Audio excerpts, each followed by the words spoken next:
This Hitched to Homicide episode deals with the subject of rape and sodomy. Listener discretion is advised. From May of 1979 till June of 1980, one man murdered a minimum of 21 young men and boys in Southern California. Preying on hitchhikers, he would pick up his victims in his van, take them to a location, torture, beat, rape, and sodomize them before strangling and dumping their naked bodies along the freeway. He'd been to prison and jail, but he'd also been paroled twice. He eluded police and even kept his accomplices quiet, and he was considered at the time to be the most arch-evil person who ever existed. This is the story of Bill Bonin, the Freeway Killer, Part 1. Hey y'all, I'm Chris Calvert. And I'm her husband, Rob Potterf. Welcome to Hitched to Homicide. For better or worse. Till death do us part.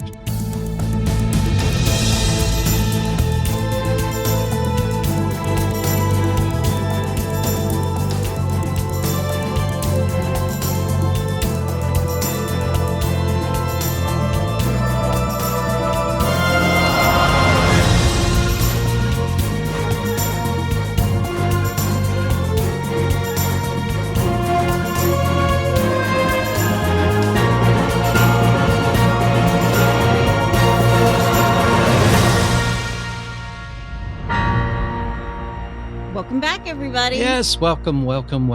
And for our Albanian friends, midje saldje. I'm on pins and needles every week when you do this. So welcome, Albania. Welcome, everyone from Albania. Yeah. Or wherever you're listening. Yeah. And wherever you are listening, be sure to like, rate, and review. That helps other people to find us. You can also join the In-Laws and Outlaws. It's our closed Facebook group. All you got to do is go to Facebook, look for H2H, In-Laws and Outlaws, answer a couple questions, you're in. Yeah, it's a great group. A lot of funny people in there, We say it every week. The same thing. We're a broken record. Everybody's funny. It's a lot of fun. You're missing out. Go join. Yep. I am doing a two-parter. Really? This is part 1 this week. If you didn't listen to the beginning. Too much info? Freeway Killer Part 1. Okay. Way too much going on. So many victims. And, we always want to talk about the victims. And so I wanted to say all of their names. And there are a bunch of them. There were a lot of sources that only mentioned the victims who he actually goes to jail for. Oh, really? I'm giving it away. Yeah. He is going to go to jail.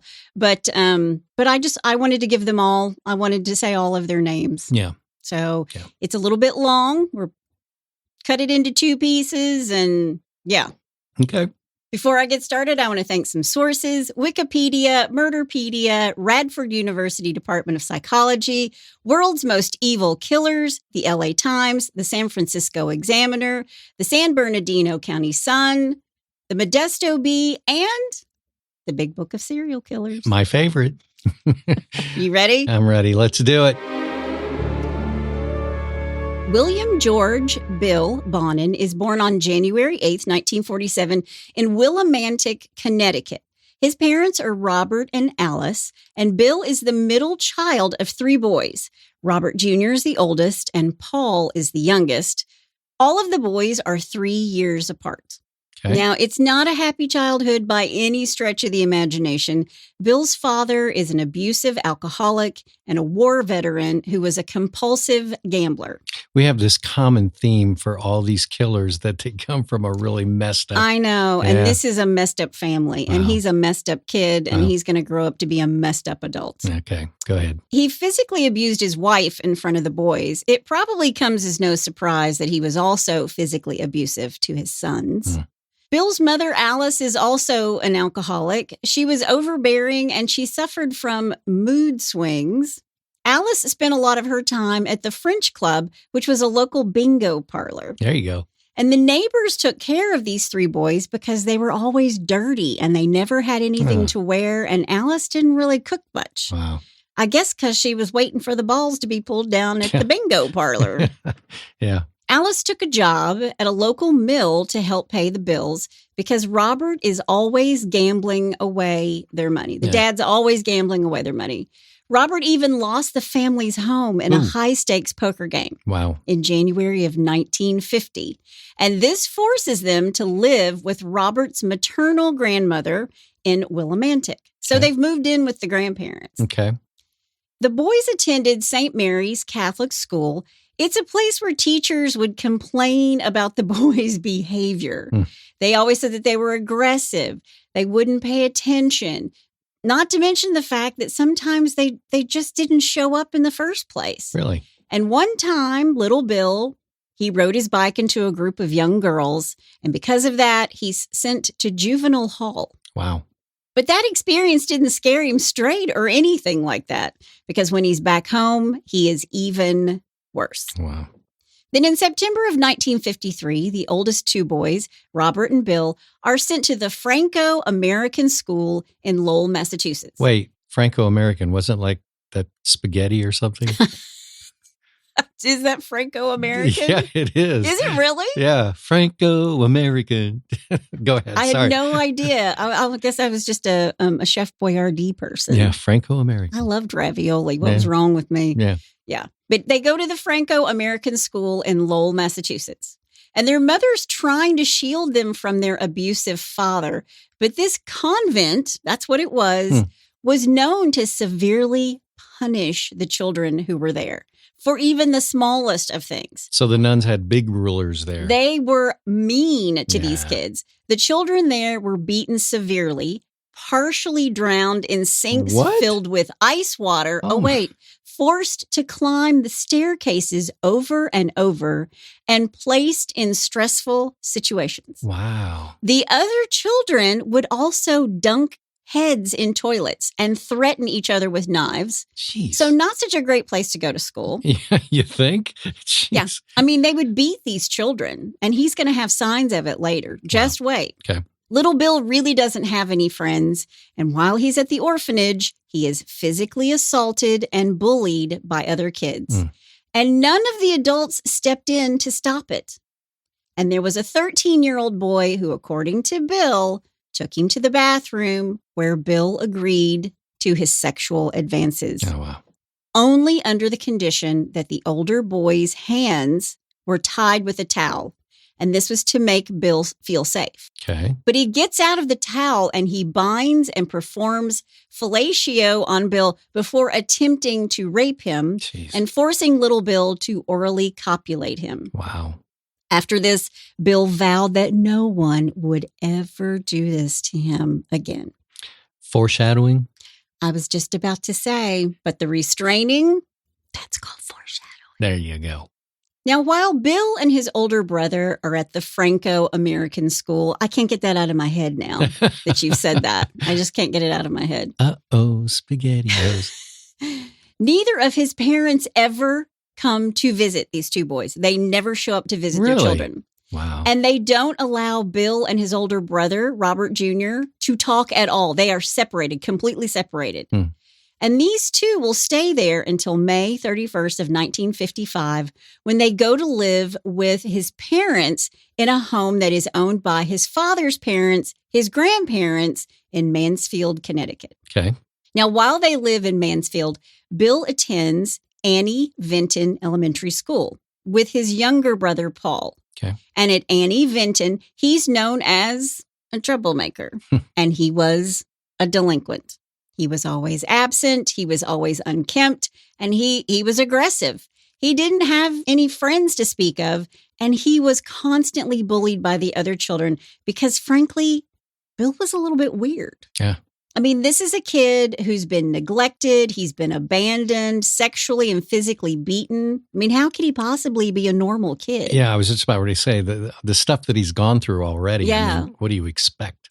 And he'll admit as an adult that he had a sexual attraction to the male teachers at his school, as well as the younger boys. And he was ashamed and didn't know what to do with all those feelings. So he just kept to himself. Okay. Now, Alice, his mother, still isn't taking care of the children, even though they're home. And the neighbors, again, would take care of the boys, giving them food after finding out that these little kids are cooking their own meals. Oh, wow. And they would bring clean clothes to the boys because they felt bad for them. Sure. And it's important to note that in between all of this moving around to the Catholic orphanage, and they were living with their parents, but at times they were also put in the care of their maternal grandfather, Alice's dad, a man who is a known and convicted child molester. Oh, God. This man is watching her children. And he just keeps getting worse. I'm telling you. And he is sexually abusing them. Wow. Now, when they're not being cared for by their grandfather, the oldest, Robert Jr., is taking care of both Bill and the younger son, Paul. Now, Robert Jr., the oldest, is taking the brunt of his father's beatings because he's trying to protect his mom. Right. But then he turns around and beats his younger siblings. Bill is also sexually fondling his younger brother, Paul. And he does this for 6 months until little Paul tells on him. And after this, Bill's parents make him sleep in his own room. Yeah. Now, when he's back with his mother and father again, and at the age of 10, Bill is caught stealing license plates off cars and is sent to a juvenile detention center. Here, he is sexually molested and physically abused, sodomized by multiple people, including his counselor. Jeez. In 1959, Bill enrolls at the middle school that is next to Coventry High School. He's failing, and he's shut himself off from the other kids. He's bullied, but that doesn't stop him from at one point attempting incest with an older female. It's actually his cousin. Yeah. Then in 1960, his mother, Alice, finally kicks their dad out of the house, and she gains custody of all 3 of her boys. But then she lets her husband back into their lives. They reconcile, but not before Robert gambles away whatever money the family has, and he loses their home again. The whole family moves from Connecticut to California in 1961 after the foreclosure of their house. Now, Robert is offered a job in Downey, California as a machinist, and a year later in 1962, they moved to Torrance, California. And this is where Bill is going to attend high school. In Torrance, Bill attends North High School. Again, he's an outcast, and he didn't have any friends, and he keeps to himself, so much so that his younger brother, Paul, will later say that he had the nickname Goody Two-Shoes. Really? Because even though underneath he's a sexual deviant, on the outside, he's caring. And he's not the best looking guy, and high school can be tough. I mean, kids are mean. Yeah. And he didn't like the way his face looked. I mean, who liked the way their face looked in high school? I don't know. Give me some Clearasil. I mean, I don't know about that. Yeah. Yeah. And he didn't like to smile either because he felt like he had crooked teeth. What he did like was bowling. Really? Yes. And he would bowl late at night. That's random. Yeah. And then he would miss school the next day. Okay. Or if he went bowling late at night and did go to school, he was falling asleep in class. But bowling isn't all he's interested in. He's become obsessive over young boys. It's something that his mother notices. She sees that Bill is probably gay, and she thinks it's something that can be cured. Okay. Bill and his mother fought a lot about his attraction to other boys or to young men. He didn't date girls at all. And when he did ask a girl on a date, he was brutally rebuffed. Ouch. And he walked away humiliated and hurt, saying that he would never allow a girl to do that to him again. So that's known as not foreshadowing because he's not interested in girls. There you go. Okay. Yeah. All right. Yeah. But this is when Bill begins to sexually molest other kids in the neighborhood. And he does this by making false promises. He says he's going to give them alcohol, and he lures them to his parents' house. Wow. Then he has a petty theft charge in 1965, and then he just drops out of high school, and his father helps him get a job. Then he becomes engaged soon after. What? His mom was the one who insisted on him getting engaged to a girl. Okay. Her name is Linda. Okay. And Bill's mother, Alice, was really concerned about Bill's sexual preferences for men. And she thought if her son could just marry a woman, it would all magically go away. Okay. And of course, it's not. Right. and he's still sexually molesting boys in his neighborhood. Hmm. So Bill can't really hold it all together. And even with the job, he's still borrowing money from his parents. So in December of 1966, Bill joins the United States Air Force. Now, at first, he's sent to Alaska to serve as a cook for 4 months. But then in October of 1967, he's arrested for petty theft. But the case is dropped because Bill is going to Vietnam. No. I'm going to Vietnam. It's this whole other place, Vietnam. That's my Forrest Gump for the day. Lieutenant Dan. Lieutenant Dan. Bill is going to be stationed in Phu Lai Base Camp. He's assigned to the 205th Assault Support Helicopter Unit in Vietnam, where he became an aerial gunner, logging over 700 hours of patrol and combat. He went from being a cook to a gunner. He did. Jeez. He did. Wow. And being a gunner with this type of personality that's kind of scary. Well, the Air Force, the military seems to agree with him to a certain degree. Okay. To a certain degree. Okay. Because during the Vietnam War, Bill actually risks his life to save a fellow airman who was wounded. Wow. And because of that, he received the Good Conduct Medal. Good for him. This guy's getting a Good Conduct Medal. Yeah. But later on, he's going to claim his experiences in Vietnam made him believe that human life was overrated. Really? Bill said that he engaged in sexual relations while he's in Vietnam. And according to him, it was consensual sex with 4 young girls. And he also had a number of homosexual encounters and a 25-year-old female prostitute in Hong Kong. He's keeping track. Yeah.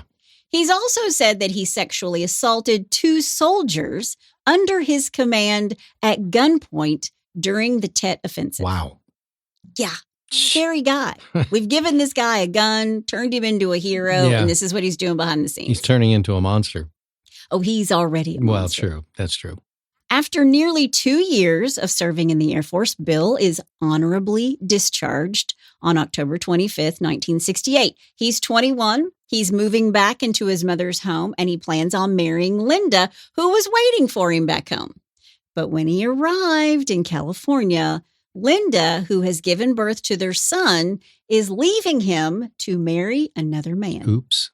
And Bill would always say that his relationship with Linda was a, quote, big mistake, end quote. Big old mistake. Now, question. So they had a son. Was it his son?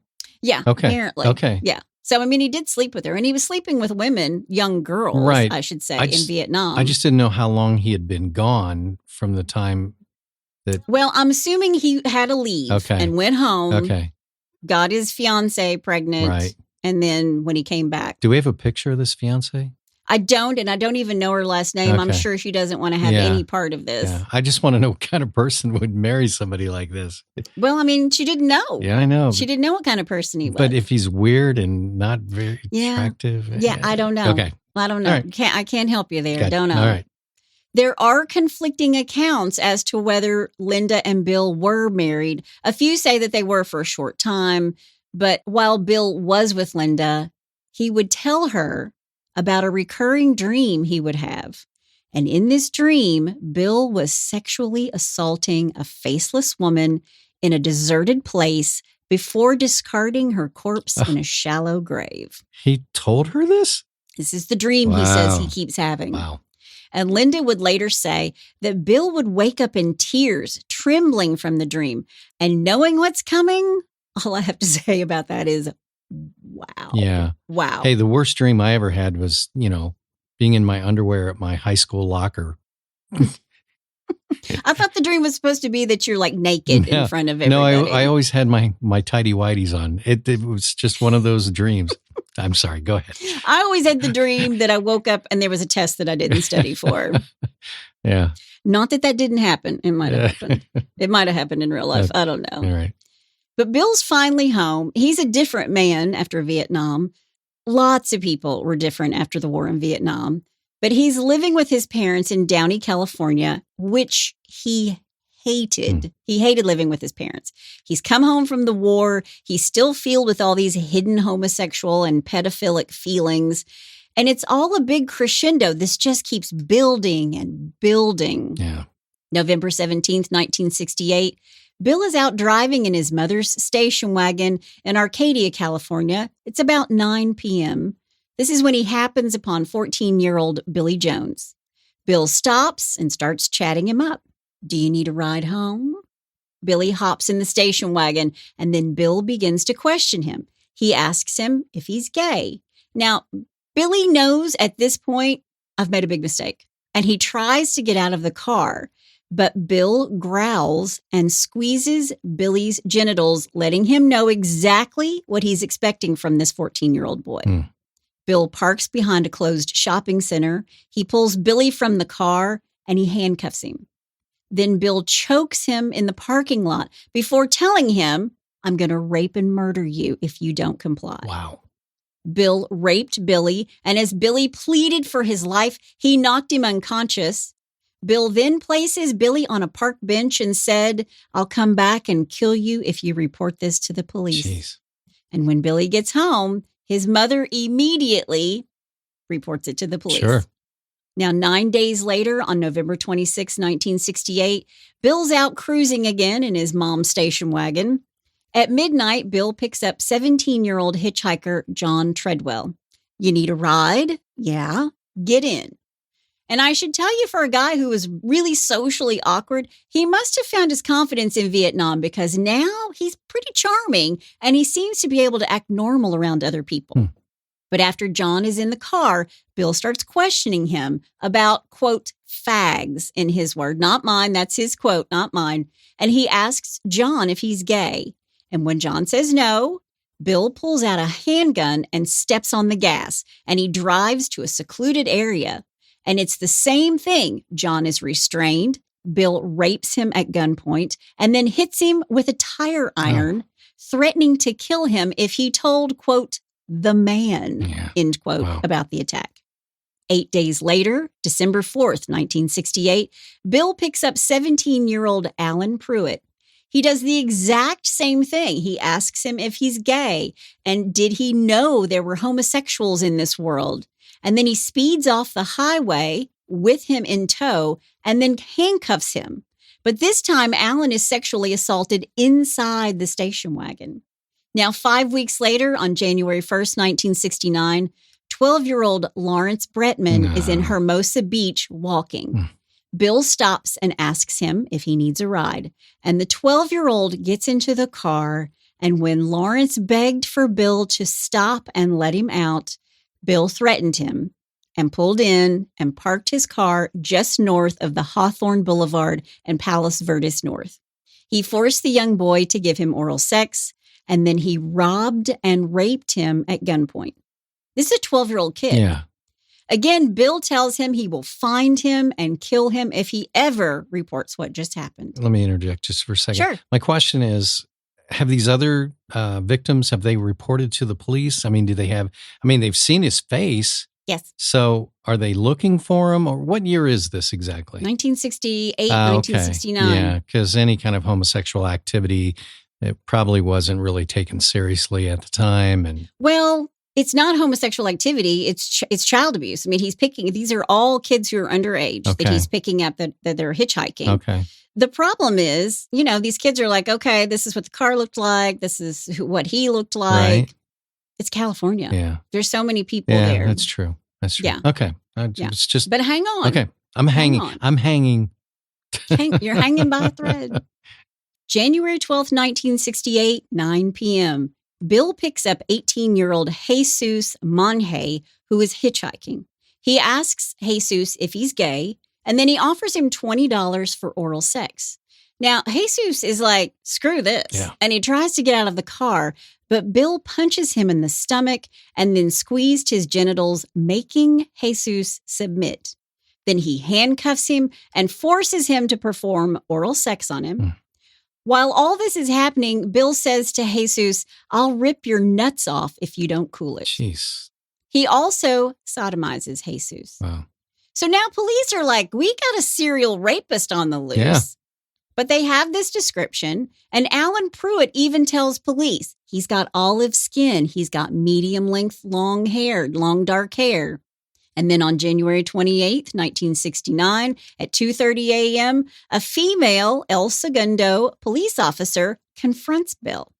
He's attempting to pick up a 16-year-old runaway. His name is Timothy Wilson, and he's got Timothy in his car, but the 16-year-old is visibly frightened.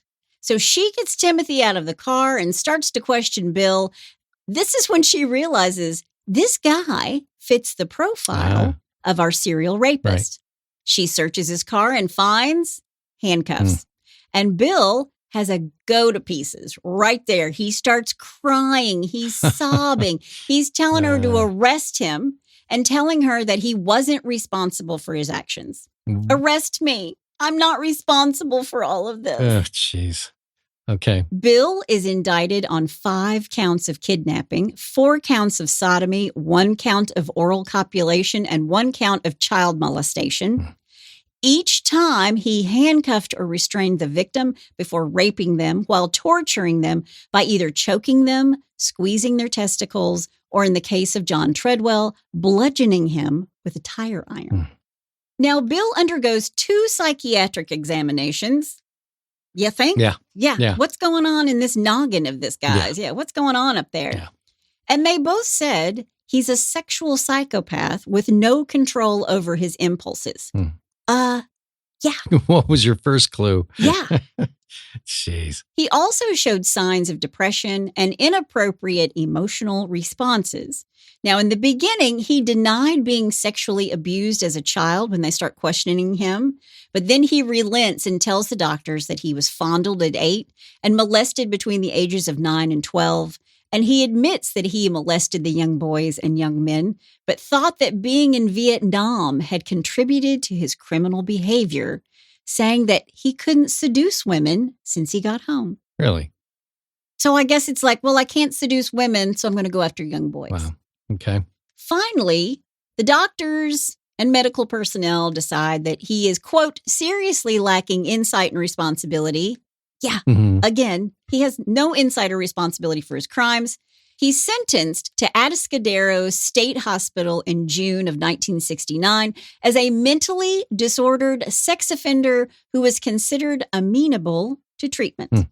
Now, he's going to be examined by several neurologists, psychiatrists, and psychologists, but what treatment he received for this damaged psyche of his is kind of unknown. Okay. But they discovered that Bill had a higher than average IQ. Oh, really? I think it was 121. Wow. Which is interesting because he didn't do well in school. Yeah. And here he is. He's a smart kid. Right. He's a smart guy. Right.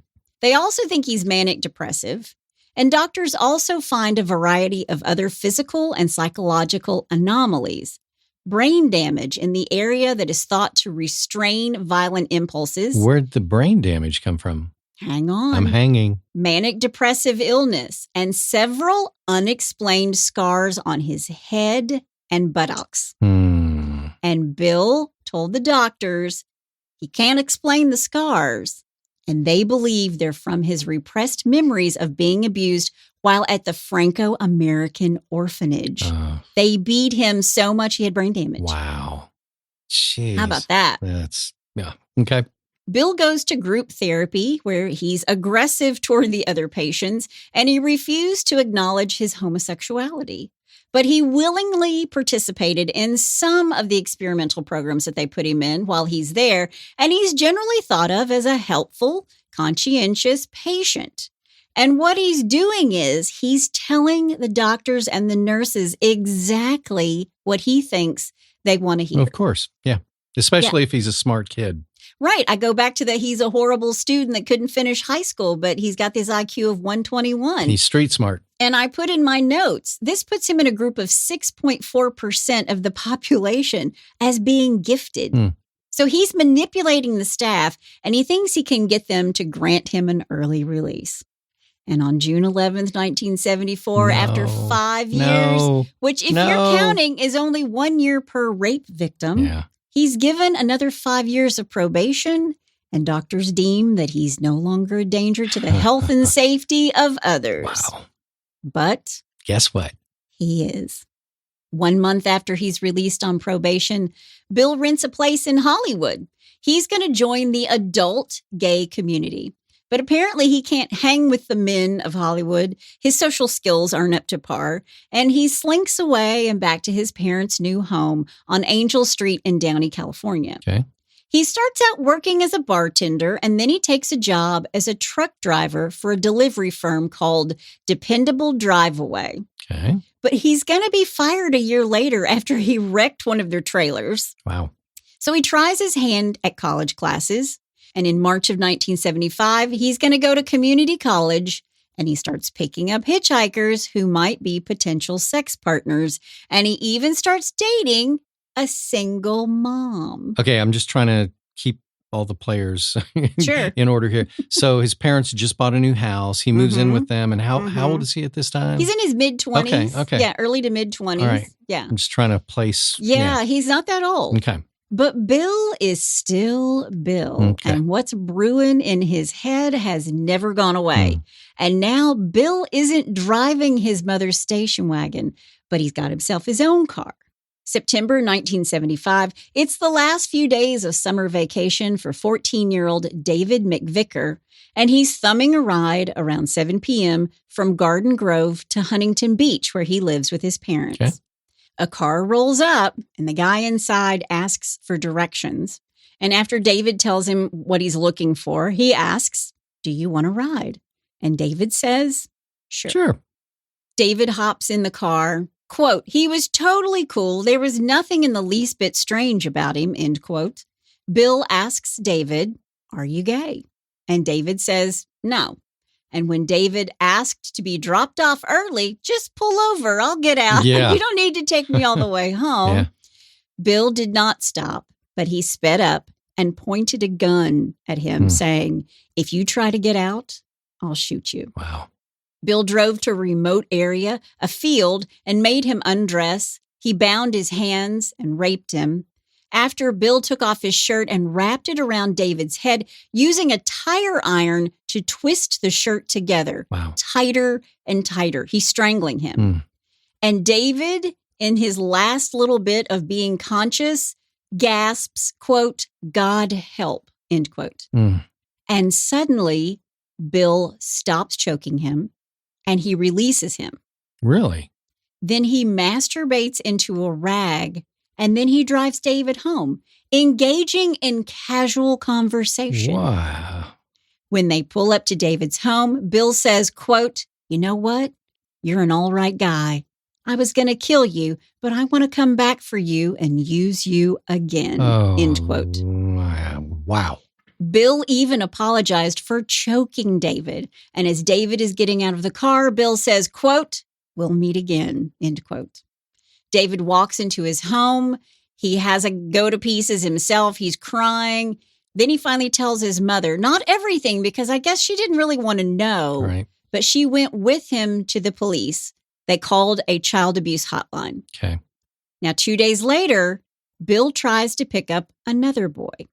This 15-year-old rejected Bill's offer of $35 for sex, and when the boy got out of the car, Bill tried to run him over. Bill would be arrested 2 months later on October 11th, 1975, for these two incidents. And based on David McVicker's testimony, Bill was convicted of lewd and lascivious conduct, and he's sent back to prison on December 31st, 1975. He's to serve between 1 and 15 years at the California Men's Facility in San Luis Obispo. Now, little David McVicker wouldn't recover so easily from the attack. He felt dirty and ashamed. He told only his best friend what really happened. His mother never really wanted to hear the details. Wow.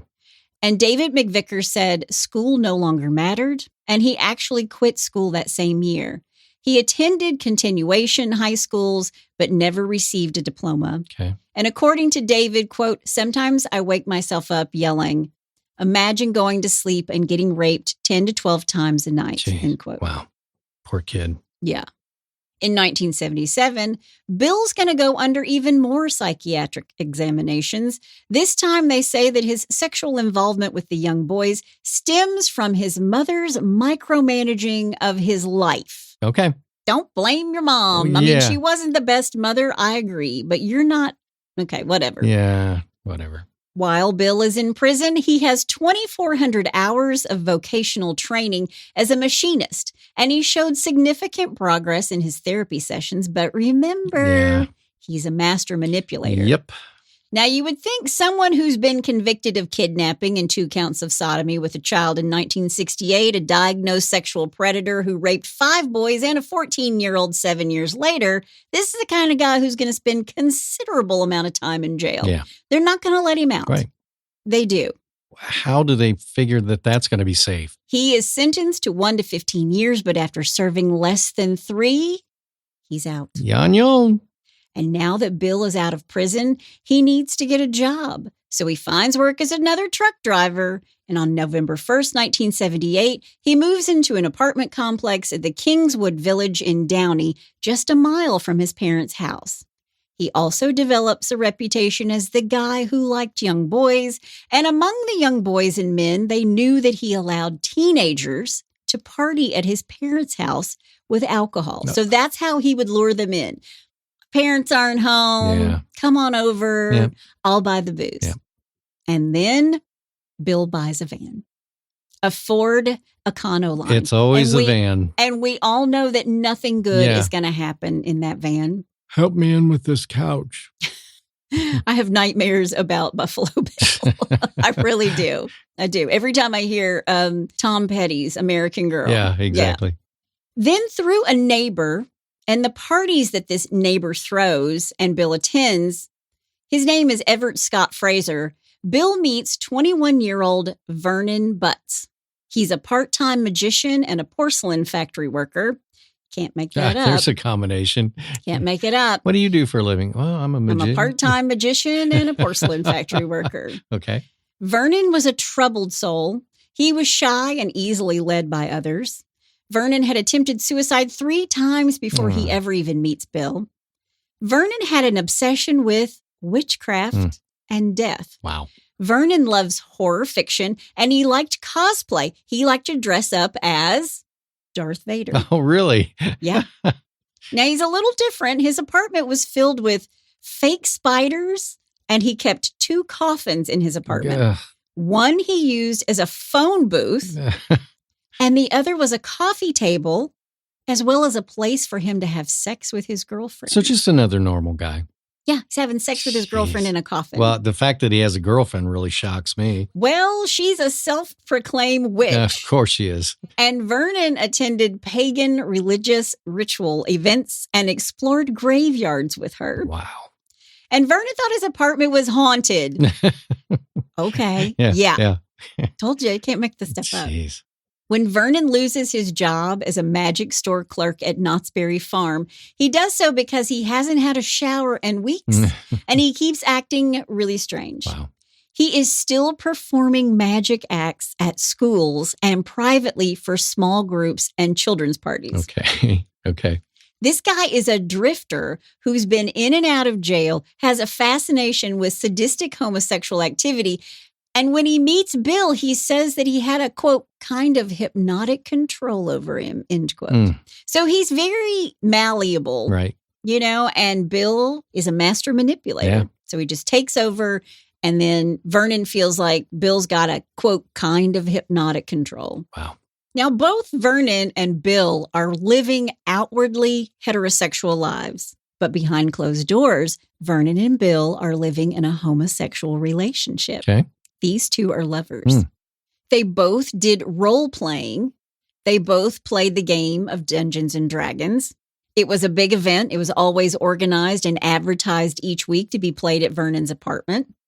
And Vernon even had murder mystery parties at his house because Vernon was obsessed with death. Right. Now, after these 2 become lovers, Bill suggests to Vernon that they rape and murder a teenage hitchhiker. Really? Yeah. Wow.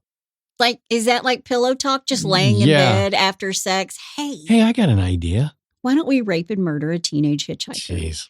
And Vernon says, Okay. let's do it. Wow. He was excited to watch Bill abuse and torture a victim in the rear of his van while Vernon drove the van. A van that's been fixed so that all of the internal door handles on the passenger side and in the back of the van are missing. They're gone. They're all removed. Bill kept a bunch of tools and equipment in the van, including knives, ligatures, and a variety of regular household tools. Now, during this time, Bill also meets 18-year-old Gregory Matthews Miley. Greg is an illiterate guy from Texas and a high school dropout who has an IQ of 56. Oh, okay. Greg's mother neglected him, and he sort of thought of Bill as a father figure. But behind the scenes, Greg is exchanging trips to the movie theater, purchases of new clothes, and dinner at restaurants for sex. Now, before I begin with these heinous murders, I'm going to go through more than just the murders that Bill will ultimately be charged with, because I think we need to say these young men's names. Yeah. It's a lot. If you want to tap out now, I completely understand, because we're going to talk about some pretty heinous stuff. You have been warned. May 28th, 1979, Agoura, California. Thomas Lundgren, just 13 years old, leaves home at around 10:50 that morning. It would be the last time he'd be seen alive. His little battered body was discovered the same day. He was clothed except for his underwear and pants, which were missing. Those items are going to be found later in a field nearby, along with his genitals, which had been severed. Wow. Coincidentally, this was around the same time that Robin Samso is murdered by Rodney Alcala, the dating game killer. And they're looking at Rodney as the murderer of Thomas. That was the very first episode we did. It is. Yeah. It is. Yeah. And they're looking at Rodney as the murderer of Thomas.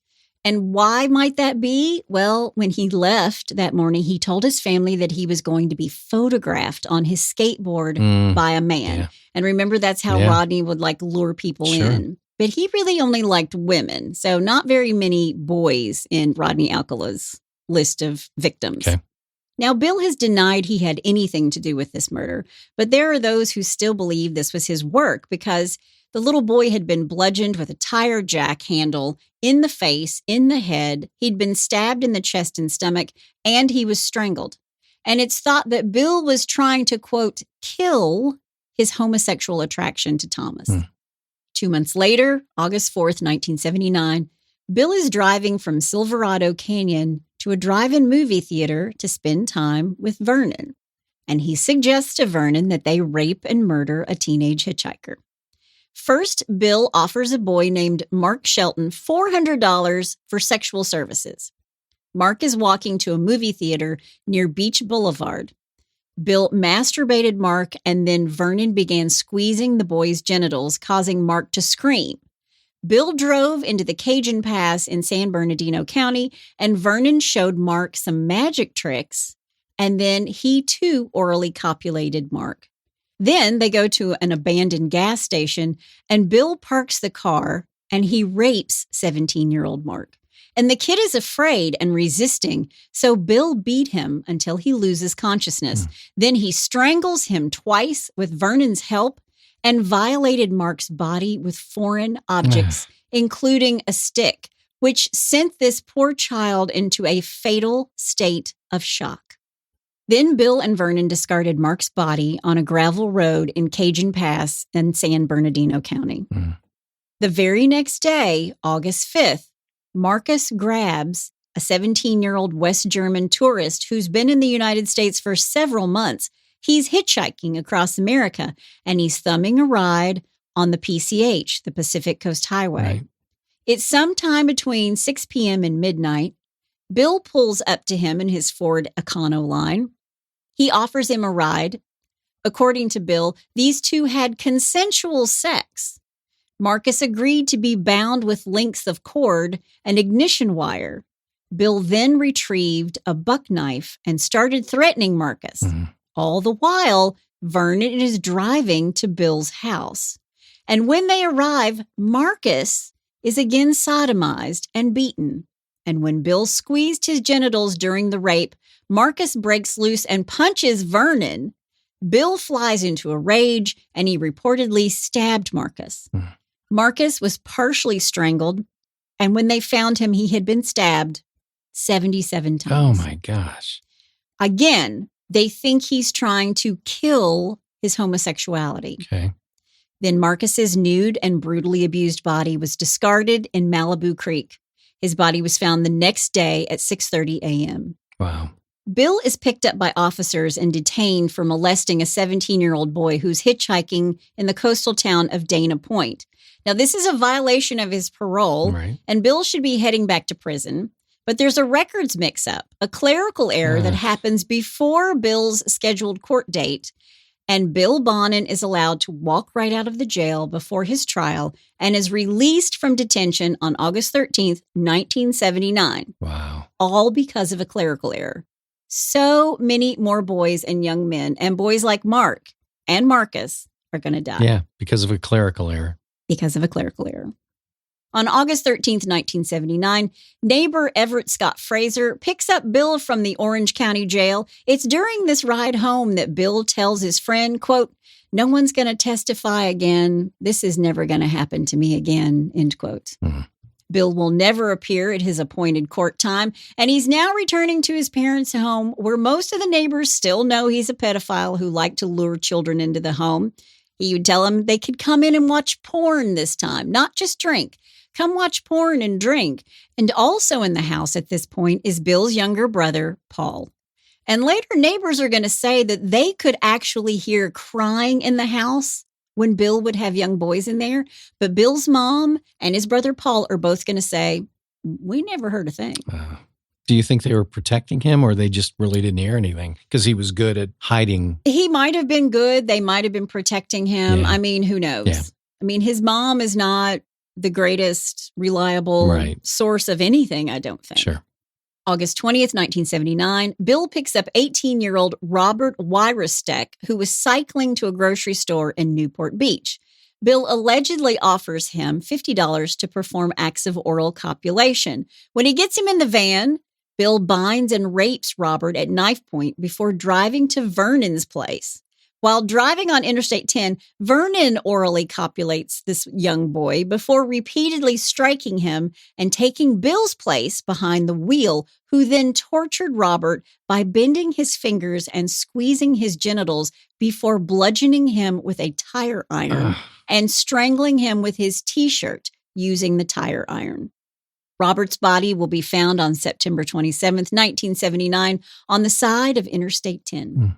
He is picking up these young boys. He is doing incredibly horrible things to them, killing them, and then dumping their bodies like trash. Yeah. 1 week after the murder of Robert, on August 27th, 1979, Bill and Vernon pick up 15-year-old Donald Ray Hayden of Hollywood. They pick him up on Santa Monica Boulevard at about 1 a.m. Just to get to Robert, Bill crosses 2 lanes in the presence of police, causing Vernon, who'd been pretending to be asleep in the back of the van, to laugh. Robert was afraid of Vernon, and Bill reassures Donald, offering him $50 for sexual services. And these two soon engage in consensual intercourse as Vernon drives the van. But when Vernon makes an accidental wrong turn, Donald gets scared and starts to scream, causing Bill to extensively beat and bind him before torturing his genitals and sodomizing him. Wow. Vernon then tells 15-year-old Donald that he'd, quote, entered the death van, and when someone enters, they don't go out alive, end quote. Bill tells Donald that he was going to strangle him with a bandana and a tire iron. Allegedly, Vernon orally copulated Donald's corpse before the pair dumped the body at a construction site near the Ventura Freeway. These guys are just evil monsters. Animals. They are animals. Yeah. His body would be discovered just hours later. Donald Hayden had been bound, beaten about the face, sodomized, then stabbed in the neck and genitalia, and his skull had been bludgeoned. There was evidence that the pair had also attempted to remove his testicles and slash his throat. Donald's rectum was found bleeding and extensively distended. Now, less than 2 weeks later, on September 9th, 1979, Bill sees 17-year-old David Louis Murillo of La Miranda riding his bike to a movie theater. And Bill stops and chats up David. David gets in the van, and Bill offers him money for sex. And David says no, But Bill tries to fondle David, and David resists, so he binds him and drives David to Vernon's place. And while Vernon is driving, Bill forces David to orally copulate him before squeezing his genitals and sodomizing him. Then Bill trades places with Vernon, who orally copulates and beats David before squeezing his genitals in frustration. Vernon is mad. He's mad because David isn't sexually excited by what is happening. Oh, my God. These two park the van at a secluded spot where David is bound, repeatedly raped by Bill and Vernon, extensively bludgeoned about the chest, neck, and skull with a tire iron, and then strangled with a ligature before his nude body was thrown out of the van and over an embankment into a bed of ivy alongside the Highway 101. Wow. His nude body will be discovered 3 days later on September 12th, 1979. Now, after the murder of David Murillo, Vernon started acting weird. He hasn't already? Well, weirder than usual. All right. At one point, he put an axe blade to a close friend's throat and said, quote, "I'd like to see your blood gush out and hear your screams," end quote. Wow. And then Bill takes a little break. He won't kill anyone until on or about November 1st, 1979, when he and Vernon abducted and murdered a John Doe with brown hair. Bill said he was about 5'6" and around 18 years old. This victim was savagely beaten repeatedly by both captors, Bill and Vernon, and then they strangled him to death before his fully clothed body was discarded in an irrigation ditch alongside State Route 99 south of Bakersfield. So he's fully clothed. They didn't do anything to him? They beat him and strangled him. That was it? That was They it. just killed him? They just killed him. Oh, wow. This time. Wow. Now, during the ordeal, Bill allegedly asked the victim whether he knew why he had to die. And then he further explained why, quote, "Your folks paid us to find you and kill you," end quote. Oh, gee. Then Bill strangled the unknown young man before inserting an ice pick into his nostrils and his right ear. Yeah. Then 4 weeks later, on November 30th, Bill, all on his own, abducted 17-year-old Frank Dennis Fox from Bellflower. This time, while strangling Frank, Bill had killed him while still sodomizing him. And Frank's body was found 2 days later alongside the Ortega Highway, 5 miles east of San Juan Capistrano. The body showed signs of extensive blunt force trauma to the face and head, with ligature marks on the wrists and ankles, indicating Frank had been bound. Yeah. No clothing or other identifying evidence was discovered at the scene. Now, because all these bodies are being dumped along various freeways, Bill Bonin gets his name as the Freeway Killer. So that's who the police are looking for. They call him the Freeway Killer. Gotcha. And he's all over Los Angeles and Orange County picking up these young men and boys. Yeah. 10 days after the murder of Frank Fox, Bill happens upon 15-year-old John Frederick Kilpatrick from Long Beach. He offered John money for sexual services. John was just going to see some friends that day. After engaging in mutual oral copulation, John was bound and raped by Bill in the van before being transported to Bill's parents' house, where John was extensively flagellated with string until he cried, and then is strangled to death with the exact same string. Then Bill tosses John's body in a remote area of Rialto. He was found on December 13th. John Kilpatrick remained known as a John Doe until August 5th of 1980, and here's why. John was a troubled kid, and his parents had recently divorced, and he was known to disappear for days at a time. So his mom hesitated to report that he was a missing kid, and his friends also mistakenly saw him at the mall. And because of all of that, it wasn't reported that he was missing until much later. So he really wasn't at the mall. They just thought they saw him. They just thought that they saw Gotcha. him, and he'd been picked up by Bill. Gotcha. On January 1st, 1980, Bill happens upon 16-year-old Michael Francis McDonald from Ontario near the Chino airport. Bill says that he's going to give Michael drugs to sell. So Bill parked behind an apartment building and then tied up Michael at gunpoint. He then beat Michael into submission, forcing him to perform oral sex on Bill before being subjected to genital squeezing and rape in the van. Michael's fully clothed body was found alongside Highway 71 on the outskirts of Chino. but his body won't be identified until March 24th of 1980. Okay. On the morning of February 3rd, 1980, Bill invited a 16-year-old boy into his parents' house to drink and engage in intercourse. When Bill left the room to go to the bathroom, he allegedly caught this boy stealing $100 from his wallet. Not a good thing to do. Furious, Bill resolved to commit a murder. So I guess what's going on in his mind is, this is how I'm going to let off steam, or I'm going to get back at this kid by murdering another kid. Yeah, I mean, it's justified in his mind. In his head, apparently. Yeah. Later that evening, Bill drove from Downey to Hollywood with Greg Miley, the guy from Texas. He's got murder on his mind, and according to Greg Miley, quote, "Yeah, we wanted to go and pick somebody up and have sex with him." And he says, "Hey, have you ever killed anybody?" And I said, "No, I never had. I'm high, I know, and we went up to Hollywood driving around the street and we saw some teen," end quote. It was 15-year-old Charles Miranda who's standing close to the Starwood nightclub. He was hitchhiking along Santa Monica Boulevard.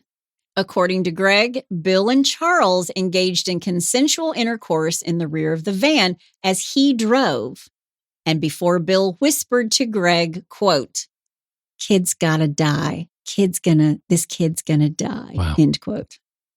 Greg Miley replied, quote, "Why don't you just let the kid go?" End quote. But Bill said, quote, "No, because he'll know us and he'll know the van," end quote. Jeez. Charles Miranda was then overpowered by Bill, who asked him how much money he had. And Charles said he had about $6.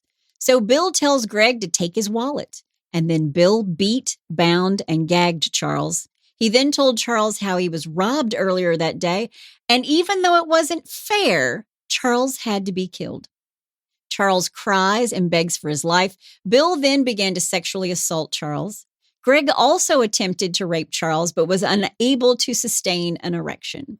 And in frustration, Greg hit Charles with various sharp objects in the van before helping Bill to beat him.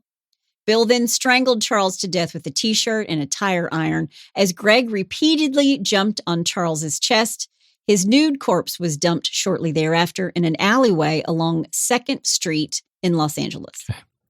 Now, not 5 minutes after these two discarded Charlie Miranda's body, Bill suggests to Miley, quote, "I'm horny again. Let's go and do another one," end quote. Gee whiz. Now, Greg Miley protested at first and said, "I want to go home." But eventually he agrees to go along with Bill. And a few hours later in Huntington Beach, these two see 12-year-old James McCabe, who is standing at a bus stop on the corner of Beach Boulevard and Slater Avenue. He was wanting to go to Disneyland. Now, this kid was just temporarily left alone. James had been dropped off there by his older brother, who he was staying with for the weekend, Right. and his older brother had given James money. James was lured into Bill's van on the promise he would be driven to his intended destination of Disneyland. Wow. And Bill said, "I've got weed." And according to Greg, James entered the rear of the van voluntarily, and then Bill drove to a grocery store parking lot, parking the van and getting in the back, where he began hugging and kissing the child. Then he bound James, telling him he was being kidnapped for ransom. Wow. James was terrified, and when he started yelling, Bill punched him in the stomach, mouth, and in the leg to shut him up. Greg then drove in an aimless manner for what he later described as being a, quote, "very, very long distance," end quote, while he listened to James crying as Bill raped this young boy and bludgeoned him in the head with a tire iron. Bill then forced James to sleep in his arms. James woke up. Greg joined Bill in beating him into unconsciousness simply because he, quote, "felt like doing so," before Bill crushed James' neck with a tire iron. Bill then strangled James to death with his own t-shirt before the pair discarded the corpse alongside a dumpster at a construction site in Walnut City.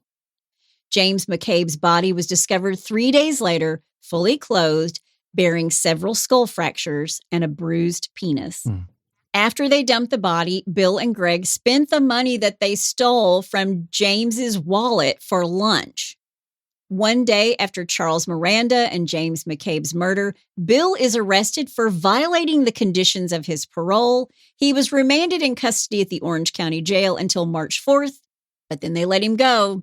And 10 days later, on March 14th, Bill abducts 18-year-old Ronald Gatlin from Van Nuys. They sexually assault Ronald, and then Bill began hacking at Ronald's face with an ice pick. Ronald was beaten and sodomized and suffered several deep, perforating ice pick wounds to the ear and neck before being strangled with a ligature. He also bore signs of extensive beating. The following day, his bound body was found behind an industrial building in the city of Duarte. Now, by this time, California is in a tizzy. Yeah.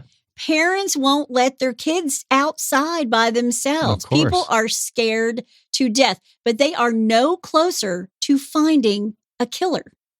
And 1 week later, on March 21st, Bill offers a ride to 14-year-old hitchhiker Glenn Normand Barker. Bill beat him and raped him with objects, then strangled him with a ligature. His neck had numerous cigarette burns made by a cigarette, and his rectum was extensively distended. At approximately 4:07 p.m. the same day, 15-year-old Russell Dwayne Rowe was on his way to an after-school job. He called his employer to say he's running late. Russell intended on hitchhiking a ride to his job at a fast food restaurant, and then he met Bill Bonin. Russell was bound, beaten, and strangled to death after an estimated 8 hours of captivity. Wow. Then Bill discarded his bloody body alongside Glenn Barker's in Cleveland National Forest, close to the Ortega Highway. Both nude bodies were found on March 23rd, and both bore evidence of extensive beating and ligature marks on their wrists, ankles, and neck. But this time, there are also green carpet fibers on both of their bodies. He finally stumbled. Still, Bill was very excited that he had raped, murdered, and dumped not one, but 2 boys who didn't know each other together. This is how his sick mind is working. Yeah, there's just no rationale to it. Yeah. Yeah. One Friday evening in March 1980, Bill offered 17-year-old William Ray Pugh a ride home as the pair left Everett Scott Frazier's residence. Remember him, Everett Scott Frazier? Yeah. Yeah, this is the guy who had all the parties and hooked him up with Vernon Butts in the first place. Right. Well, within minutes of accepting this ride, Bill asked William if he would like to engage in sex with him. And William will later say that he panicked, and after sitting in silence for several minutes, he tried to get out of the van. Once Bill had slowed down at a stoplight, like he wants to get out of the van he's rolling to 35, he's going to jump out. Right. That's when Bill grabbed William by the collar. He dragged him into the passenger seat of the van. And according to William, Bill entered an irritable state before confiding in him that he enjoyed abducting young male hitchhikers on Fridays and Saturdays, so he had time to take his girlfriend roller skating on Sundays, adding that he restrained and abused these boys before strangling them to death with their own T-shirts. Wow. This is all done in a very matter-of-fact tone. Yeah. Bill then informs him, quote, "If you want to kill somebody, you should make a plan and find a place to dump the body before you even pick a victim." I can't believe he's just exposing everything. He's just given it up. Yeah. Bill further explained that he'd spared William a sexual assault because the 2 of them had been seen leaving Frazier's party together. And William was driven home and immediately ran from the van when it pulled over, and Bill allows him out. There's just no rhyme or reason to anything that he does. No. Wow.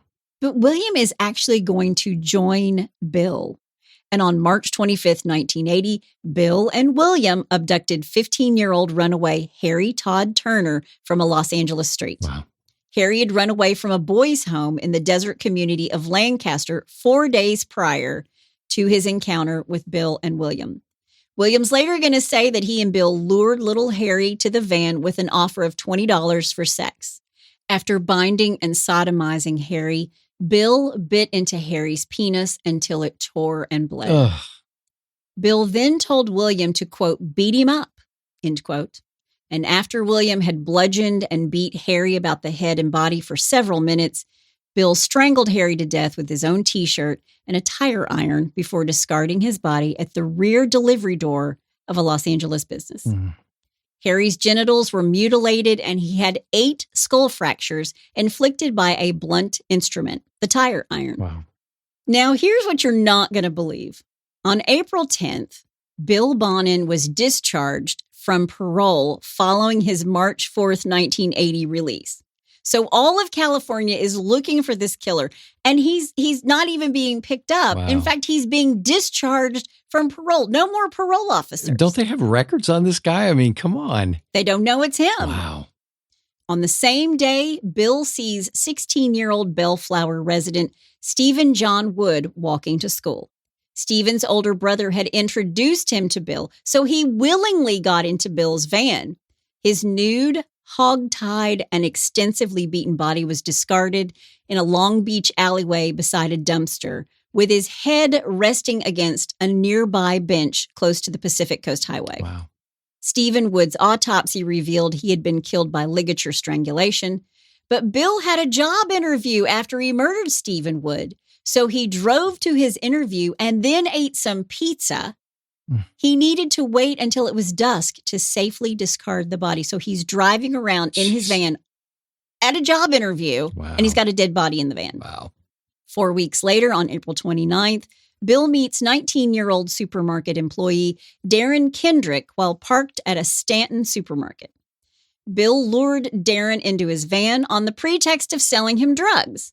Bill then drove to Vernon's apartment in Lakewood, where the three of them began listening to music as they sat on the couch. And when Bill asked Darren if he was gay, Darren wanted to run, and he attempted to flee, but Bill and Vernon overpowered him, and then they tied him up. Vernon then sodomized Darren while Bill raised the volume of Vernon's sound system to cover the screams. Vernon then held Darren's mouth open while Bill poured chloral hydrate down his throat, causing Kendrick to sustain caustic chemical burns to his mouth, chin, stomach, and chest. And Darren, who had fiercely fought these attackers, including biting these two guys, he then halted his resistance because he's vomiting onto the apartment floor. Wow. And he's complaining, "I'm dizzy." Noting that Darren is losing consciousness and he's whimpering, Bill then achieves orgasm. He then strangled Darren as Vernon drove an ice pick into Darren's ear, causing a fatal wound to the cervical spinal cord. Jeez. They are just torturing these men, these young boys. Yeah. Darren's body was discarded behind a warehouse close to the Artesia Freeway, with the ice pick still stuck in his head. On May 12th, 1980, Bill abducted and murdered Lawrence Sharp, a guy who he later stated he had decided to kill when he woke the next morning and was, quote, tired of having him around, end quote. Wow. The body of the 17-year-old was discarded behind a Westminster gas station.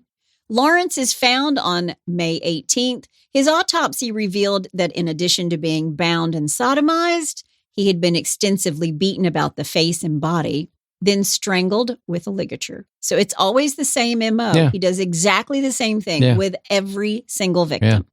Yeah. Wow. And this is what he had to say, quote, "The kid started fading out, just kind of whimpering. I don't like raping some limp piece of meat. It's no fun if they don't let me know how it feels. Guess we gave him too much of the stuff. Next time I figured I wouldn't use as much. Anyways, I'd gotten my rocks off and the kid was getting boring, so no fun anymore. So I strangled him." Wow. End quote. Yeah, he's not even an animal. He's just, I don't know what to call him. 1 week later, on May 19th, Bill asks Vernon to go with him on a killing. This time, Vernon says no. So operating on his own, Bill picks up a 14-year-old Southgate boy named Sean King from a bus stop in Downey. Sean was strangled to death before his body was discarded in Live Oak Canyon. Bill goes back to Vernon's and brags about the murder. By early 1980, the murders committed by Bill and his accomplices were receiving considerable media attention, and a reward totaling $50,000 for information leading to the conviction of this killer had been offered by leading gay rights activists. Now, Bill's following the news media reports pertaining to his own crimes, and he collected newspaper clippings documenting his own manhunt. He would often tune into the radio and the television coverage of the murders, along with Vernon, Greg, and Billy Pugh. And then, May 1980, Billy Pugh is arrested for auto theft and is housed at the Los Padrinos Juvenile Courthouse. On May 28th, he overhears the details of the ongoing murders on a local radio broadcast, and then he confides to a counselor that the guy who's doing these horrible things, it's Bill Bonin. Busted. The counselor reports Billy's suspicions to the police, who in turn relay the information to the LAPD Homicide Sergeant John St. John. And upon hearing this confidential tip from the counselor, St. John comes in to chat with Billy the following day. Yeah. Got a few questions for you, Bill. I got a few questions. Billy withholds the fact that he had accompanied Bill on one of his murders. But the information he provided led St. John to deduce that Bonin might be the Freeway killer. Meanwhile, the police and media work together to get any lead they can, and they give the description of what is happening to these young boys, how they're picked up hitchhiking, how they're bound and raped and discarded. And watching from home is David McVicker. And he's thinking, this is exactly what happened to me in 1975. But my perpetrator, Bill Bonin, he's in jail. No, he was let out on a clerical error, remember? That's what you think. David McVicker calls the police hotline and says, this is what happened to me in 75, but he went to jail and he's still there. And his name is William Bill Bonin. And that's all I have to say about that for now. Hey, Hitched to Homicide listeners. Have you read any good books lately? Or have you listened to any good books? All of the Sex and Lies series books, as well as the Jane Doe series, are available on Audible and iTunes. Hotter than hell in half of Alabama, the Sex and Lies series begins with Sex, Lies, and Sweet Tea. There are 9 books to listen to in that series alone. Left as a newborn to die in a dumpster, she has no name. Tossed from foster home to foster home, she has no family. With no known past, she's deemed a perfect fit for a task force Washington denies exists. A selective assassin for the United States government, Jane Doe tracks down known terrorists on domestic soil. The Jane Doe books have been called a bit military, a bit assassin, and a bit genius. Start the new year by listening to a good book by me, Chris Calvert, on Audible or iTunes. Or if you'd like to read, go to chriscalvert.com and download some free books. And thanks for being a listener of Hitched to Homicide. Well, that was a cliffhanger. Oh, I know. Wow. Will they or won't they catch Bill Bonin? You know, I go all the way back to the beginning, 1947 when he was born, and his father was obviously in World War II. I wonder if there was any kind of PTSD that his dad was going through, if he was drinking and gambling. I'm sure. Yeah. I'm sure. I'd like to know when he served and what he served. Well, and violence begets violence. Yeah. You know, they always talk about you have to break that chain. And, his father was beating him and then his brother was beating him. And then they went away to escape the abuse and got even more abuse. Right. So, it's a perfect storm for this guy. Yeah. It really is. And you can see why they think he's just the most evil person. Yeah, he was. Ever. Well, let's go from evil to stupid. Man, I need something good. Evil to stupid. All right. Let's do a little, well, bless your heart. Well, bless your heart. All right. I'm going to call this one, Smoke 'em if you got 'em. Smoke 'em if you got 'em, boys. Yeah. Some people can smoke and chill out. Some people get a little paranoid. And others, however rare, get seriously delusional. Wait a minute. What are we smoking? Well, here it is. I have a feeling this isn't a Marlboro. A couple of guys who were smuggling 20 pounds of weed from Las Vegas to Bozeman, Montana, wound up in jail after apparently getting so high that they called 911 to report that the cops were following them, according to East Idaho News. They politely asked the emergency dispatcher to make those, quote, jackwagon cops stop it. Those jackwagon cops? Yeah. They said, hi, we're the two dumbasses that got caught trying to bring some stuff through your border, and all your cops are just driving around us like a bunch of jackwagons. And I'd just like it for you guys to end it. If you could just help me out with that, we would like to just get on with it. What border is he talking about? I have no idea. Oh my gosh. The cops were not following the men, but they definitely showed up. Well, that's one way to get them to follow you. Yeah, but they definitely showed up after the call, during which Leyland, and I apologize if I messed this name up, Ayala Doliente, explained that he had already tried waving down all the cops in the civilian cars, but it wasn't working. He also noted that the men had plenty of snacks and stuffs with them and a pretty friendly pit bull. Jeez. Well, if you're going to smoke weed, you're going to need snacks. Yep. When the police really did arrive, the two men were standing with their hands behind their heads, ready to surrender. Oh, my gosh. Their weed, which was hidden inside a garbage bag in a dog carrier, had been neatly placed on the sidewalk. There's the weed. Yeah. Holland Stewart pleaded guilty to possession with intent to deliver and has been sentenced to 30 days in jail and 5 years of probation. Ayala Doliente was reportedly sentenced to 1.5 to 8 years in prison. Why did he get more? Well, I guess because he's the dumbass. It's his weed. Yeah, exactly. Reports state that the judge increased his sentence because he tested positive for marijuana, cocaine, and oxycodone on the day of his sentencing. Oh, so not when he's picked up. No, on the day of his sentencing. Yikes, he walked dude. into court with that. Wow. Yeah, smoke him if you got him.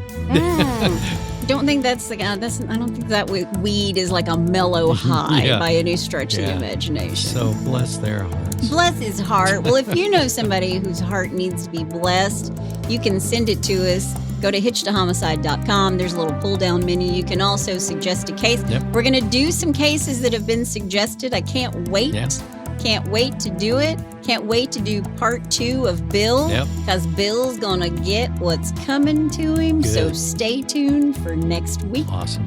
That's my amazing husband out there. That's my beautiful bride in the booth. Join us next time on Hitched to Homicide. Bye, y'all.